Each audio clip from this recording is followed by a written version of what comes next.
हरे कृष्णा। आप सभी भक्तों का स्वागत करती हूँ मैं पूजा कृष्णा दासी भक्ति के चैनल कृष्णा डिवोशन पर।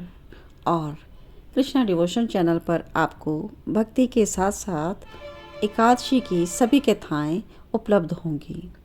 और इस चैनल पर आपको प्रभु श्री कृष्ण की जीवन लीला चरित्र से भरपूर कथा अमृत श्री कृष्ण चरित अमृतम के भी विभिन्न एपिसोड्स मिलेंगे, जो कि मैंने डिवाइड करके एपिसोड्स में आपको प्रसारित किए हैं।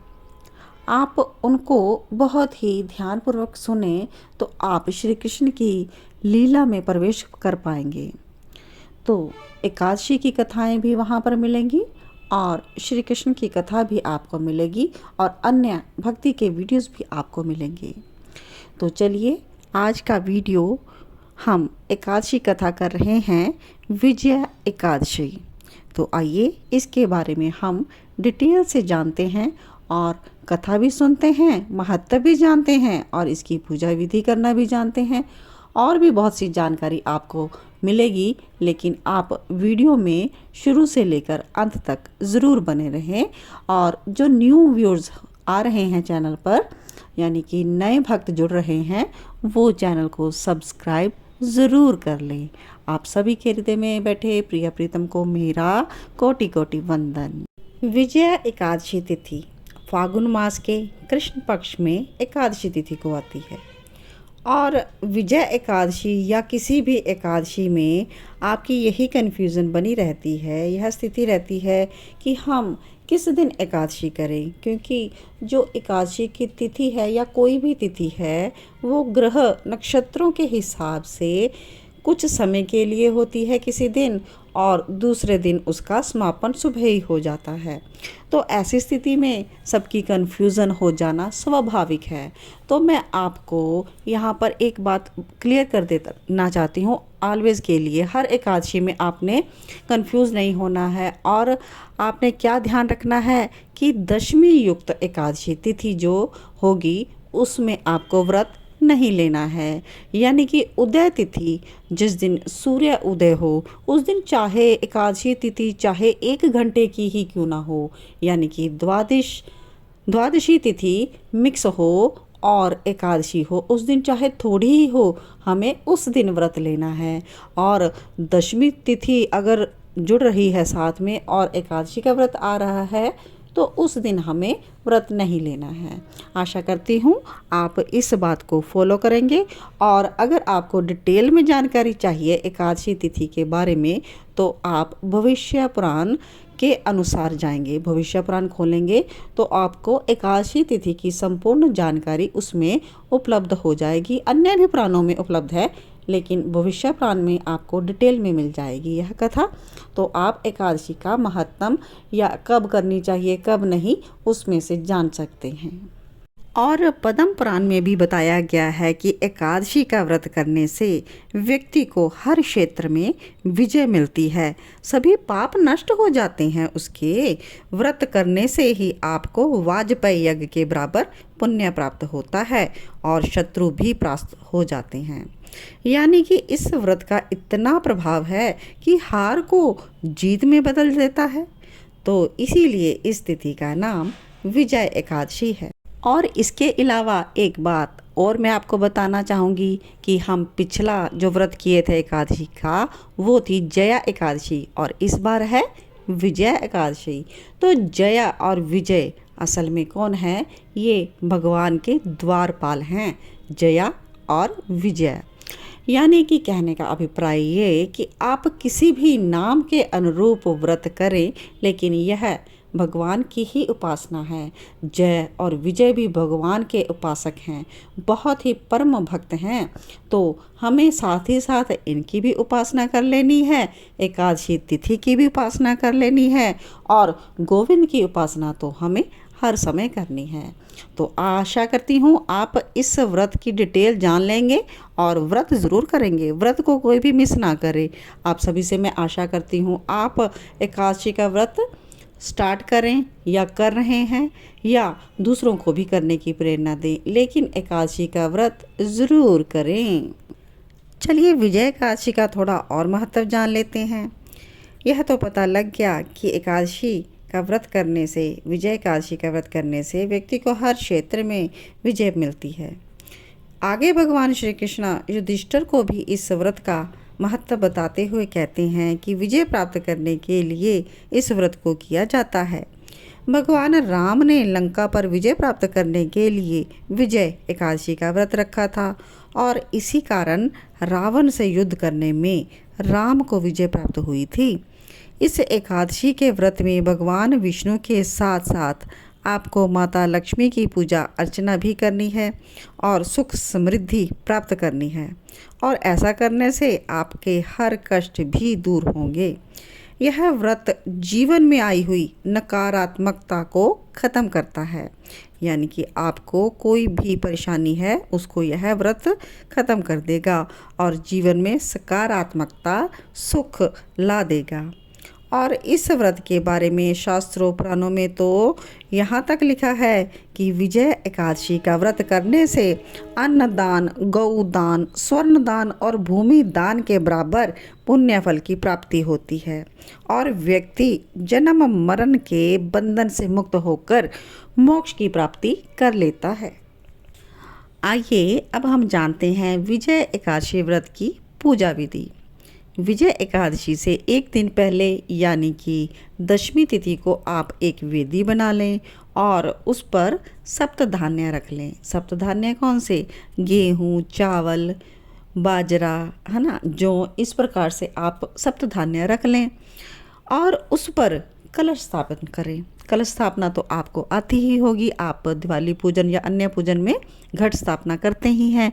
उस पर आपको कलश स्थापित कर देना है और एकादशी तिथि पर ब्रह्म मुहूर्त में उठकर स्नान करें, ध्यान करें और उसके बाद हाथ में फूल और अक्षत लेकर व्रत का संकल्प लें और उसके बाद पंच पल्लव को कलश में रखकर चतुर्भुज स्वरूप भगवान विष्णु की मूर्ति या तस्वीर की स्थापना कर दें और अक्षत, सिंदूर, धूप, दीप, फल, फूल और तुलसी दल अर्पित कर दें और उसके बाद मिठाई भी अर्पण करें। भगवान को पीली मिठाई हो तो और भी शुभ, नहीं तो आपको जो उपलब्ध हो। और फिर आप घी का दीपक जलाएं और दीपक जलाने के बाद एकादशी व्रत की कथा सुन लीजिए और विष्णु सहस्त्र नाम का पाठ ज़रूर करें और इसके बाद तुलसी की माला से ओम नमो भगवते वासुदेवाय इस मंत्र का 108 बार जप कर ले। ज़्यादा करना चाहें तो वो भी कर सकते हैं। भगवान की आरती उतारें और दान पुण्य का सामान है जो है वो अलग से निकाल लें। नेक्स्ट डे आपको इसका दान कर देना है और नेक्स्ट डे आपको व्रत का पारण भी कर लेना है। चलिए जान लेते हैं विजय एकादशी व्रत की कथा।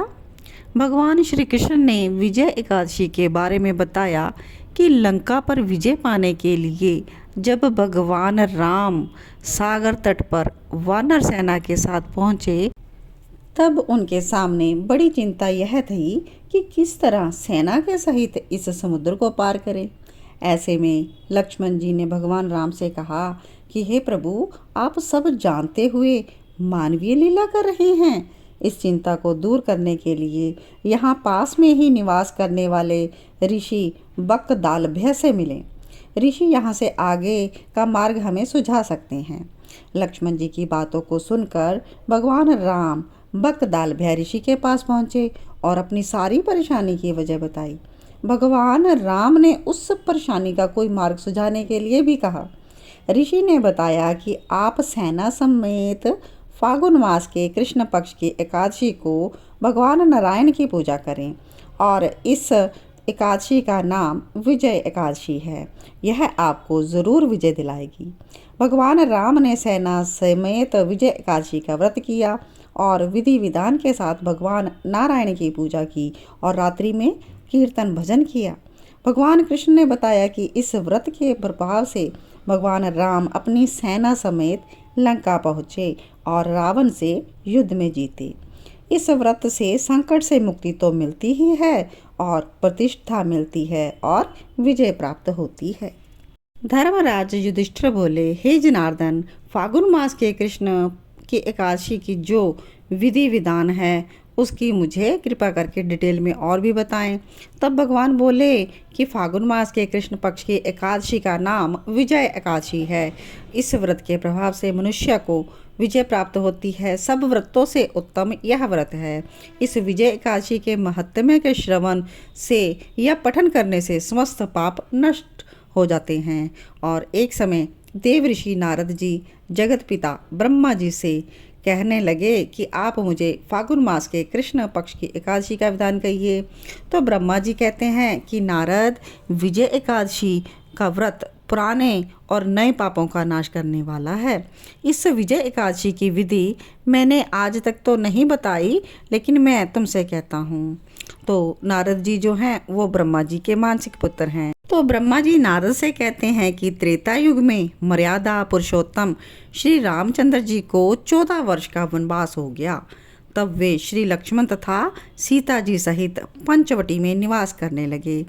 और वहाँ पर दुष्ट रावण ने जब सीता जी का हरण कर लिया तो इसका समाचार श्री राम जी को मिला और लक्ष्मण जी अत्यंत व्याकुल हो गए और सीता जी की खोज में चल दिए।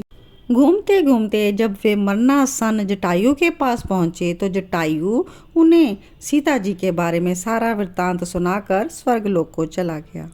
और जब वो आगे पहुँचे तो उनकी सुग्रीव से मित्रता हुई और बाली का वध किया गया। हनुमान जी ने लंका में जाकर सीता जी का पता लगाया और उनसे श्री रामचंद्र जी और सुग्रीव की मित्रता का वर्णन किया। और वहाँ से लौटकर हनुमान जी भगवान राम के पास आकर सब समाचार बताया। कथा तो बीच में मुझे छोटी छोटी बहुत सी याद आती हैं कि सुग्रीव से मित्रता निभाई भगवान राम जी ने और किस प्रकार से हनुमान जी को भेजा और हनुमान जी और माता सीता जी का संवाद। यह बहुत सी कथा मुझे स्मरण हो रही हैं, लेकिन यहाँ पर मुझे एकादशी की कथा ही कंटिन्यू करनी पड़ेगी, तो हम इसी में ध्यान देते हैं। श्री रामचंद्र जी ने वानर की सेना सहित सुग्रीव जी की संपत्ति से लंका को प्रस्थान किया। जब श्री रामचंद्र जी समुद्र के किनारे पहुँचे तो उन्होंने मगरमच्छ आदि से युक्त उस अगाध समुद्र को देखकर लक्ष्मण जी से कहा कि इस समुद्र को हम किस प्रकार से पार करेंगे। देखिए, भगवान श्री रामचंद्र जी तो पूर्ण पुरुष थे, लेकिन यहाँ पर वो मायावी लीला कर रहे हैं, मायावी यानी कि मनुष्य की लीला कर रहे हैं। तो आगे से लक्ष्मण भी कहते हैं कि हे पुराण पुरुषोत्तम, आप आदि पुरुष हैं, सब कुछ जानते हैं। यहाँ से आधा योजन दूर पर कुमारी द्वीप में वकदालब्य नाम के मुनि रहते हैं। उन्होंने अनेक ब्रह्मा देखे हैं, आप उनसे जाकर इसका उपाय पूछिए। लक्ष्मण जी के इस प्रकार के वचन सुनकर श्री रामचंद्र जी वकदालब्य ऋषि के पास गए और प्रणाम करके वहां बैठ गए। मुनि ने भी उनको मनुष्य रूप धारण किए हुए पुराण पुरुषोत्तम समझकर उनसे पूछा कि हे राम, आपका आना कैसा हुआ। रामचंद्र जी कहने लगे, हे ऋषि, मैं तो अपनी सेना सहित यहाँ आया हूँ और राक्षसों को जीतने के लिए लंका जा रहा हूँ। आप कृपा करके समुद्र को पार करने का कोई उपाय बतला दीजिए, मैं तो इसी कारण से आया हूँ आपके पास। तो वकदालब्य ऋषि बोले कि हे राम, फागुन मास के कृष्ण पक्ष की एकादशी का उत्तम व्रत करने से निश्चय ही आपको विजय होगी और आप समुद्र को अवश्य ही पार कर लेंगी।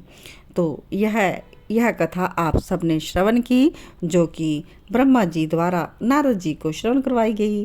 तो इस व्रत की विधि यही है कि दशमी के दिन स्वर्ण से, चांदी से, तांबे या मिट्टी का एक घड़ा बनाएं या फिर कलश, जो भी आप स्थापित करें, उस घड़े को जल से भरकर 5 पल्लव रख दें, वेदी बना दें और उस घड़े के नीचे पहले आपको 7 अनाज रखने हैं और उस पर श्री नारायण जी की, भगवान की स्वर्ण की मूर्ति स्थापित करें या कोई भी चित्रपट स्थापित कर दें। और जिस प्रकार से आपको बताया गया है उसी प्रकार से आपको पूजा कर लेनी है और एकादशी के व्रत का कर लेना है व्रत। और द्वादशी के दिन नित्य नियम से निवृत्त होकर आप उस घड़े को किसी को दान कर दें। तो हे राम, यदि तुम भी इस व्रत को सेनापतियों सहित करोगे तो तुम्हारी विजय अवश्य होगी। श्री रामचंद्र जी ने ऋषि के कथना अनुसार इस व्रत को किया और इसके प्रभाव से दैत्यों पर विजय पाई। अतः हे राजन, जो कोई मनुष्य, ये कह रहे हैं श्री कृष्ण युधिष्ठिर से कि हे राजन, जो कोई मनुष्य विधि पूर्वक इस व्रत को करेगा वो दोनों लोकों में उसकी विजय अवश्य होगी। और ब्रह्मा जी ने भी नारद से कहा था कि हे पुत्र, जो कोई इस व्रत के महात्म्य को पढ़ लेता है या सुना देता है और जो सुनता है उसको वाजपेयी यज्ञ का फल प्राप्त होता है। तो आप सभी ने बड़े ही प्रेम से श्रवण की विजय एकादशी व्रत की कथा। आई होप आप सबको यह कथा बहुत ही अच्छी लगी होगी और जो एडिशनल जानकारियाँ दी गई हैं उससे भी आपको लाभ मिलेगा और आप एकादशी व्रत ज़रूर करेंगे और आगे भी इस व्रत को करने की आप सबको प्रेरणा देंगे। तो जो कृष्णा डिवोशन पर एकादशी व्रत की कथा आपको श्रवण करवाई गई है और दूसरे किसी आप लिंक से देखेंगे एकादशी व्रत की कथा तो उसमें बहुत सा डिफरेंट लगेगा, लेकिन यह कथा आपको आनंद ज़रूर पहुंचाएगी। आपके हृदय में विराजमान प्रिया प्रीतम इस कथा को श्रवण करके ज़रूर प्रसन्न होंगे, ऐसी मेरी अपनी मानता है और यह मेरे प्रभु श्री कृष्ण की कृपा है। कृपा मेरे श्याम सुंदर की, जो इतना सुंदर उपदेश और यह भक्ति के वीडियोस आप तक पहुंचाए जा रहे हैं, आप सभी इनसे लाभ लीजिए। तो इन्हीं शब्दों के साथ आज के वीडियो को हम यहीं पर विश्राम देते हैं। मिलते हैं अपने नेक्स्ट वीडियो में नई कथा, नई जानकारी, नई भक्ति वीडियोस के साथ। तब तक आप सभी को जय श्री कृष्णा, जय श्री राधे।